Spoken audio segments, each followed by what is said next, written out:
अजितदादाच्या निधनानंतर रिक्त झालेल्या बारामती विधानसभेसाठी आता पोटनिवडणूक पार पडती आहे आणि ही निवडणूक बिनविरोध पार पडावी यासाठी महायुतीकडनं जोरदार प्रयत्न केले गेले. एवढंच नाही तर खुद्द उपमुख्यमंत्री सुनेत्रा पवार यांनी काँग्रेसला तशी विनंती देखील केली, परंतु तरी देखील काँग्रेसने आपला उमेदवार मैदानात उतरवला आहे. आकाश मोरे यांना काँग्रेसने उमेदवारी दिली आहे. त्यामुळे ज्या उमेदवाराला म्हणजेच आकाश मोरे यांना काँग्रेसने उमेदवारी दिली आहे ते आकाश मोरे नेमके आहेत तरी कोण आणि त्यांचा एकंदरीत राजकीय इतिहास काय याबद्दल जोरदार चर्चा आता होऊ लागली आहे. त्यामुळे आकाश मोरे बद्दल आपण ही सविस्तर माहिती जाणून घेणार आहोत.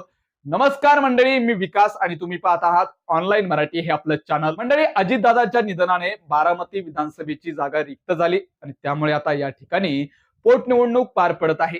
या पोटनिवडणुकीत राष्ट्रवादीकडनं पवार कुटुंबातल्याच सुनेत्रा पवार यांना उमेदवारी देण्यात आली आहे. तर आता त्यांच्या विरोधात काँग्रेसने आकाश मोरे यांना उमेदवारी दिली आहे.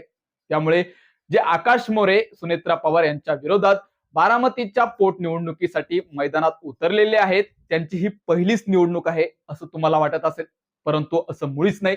या अगोदर देखील 2014ला अजित पवार यांच्या विरोधात आकाश मोरे यांनी निवडणूक लढवली होती.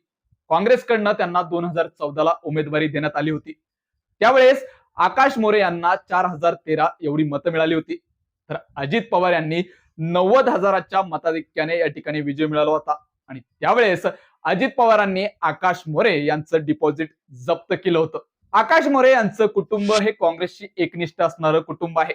आकाश मोरे यांचे वडील विजय मोरे हे या ठिकाणी विधान परिषदेचे आमदार राहिलेले आहेत आणि बारामतीतील ग्रामीण भागातील हा चेहरा काँग्रेसने आता पुढे केला आहे.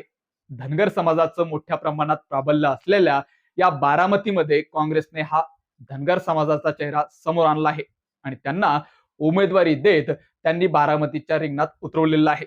त्यामुळेच 2014च्या विधानसभा निवडणुकीत अजित पवारांनी ज्या आकाश मोरे यांचं डिपॉझिट जप्त केलं होतं त्याच आकाश मोरे यांना परत आता काँग्रेसने उमेदवारी दिली आहे.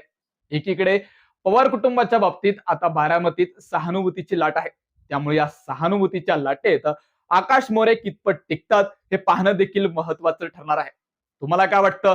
सुनेत्रा पवार आणि आकाश मोरे यांच्या लढतीत कोण बाजी मारेल हे कमेंट मध्ये सांगायला विसरू नका आणि अशाच नवनवीन व्हिडिओसाठी आपल्या चॅनलला सबस्क्राईब नक्की करा. धन्यवाद.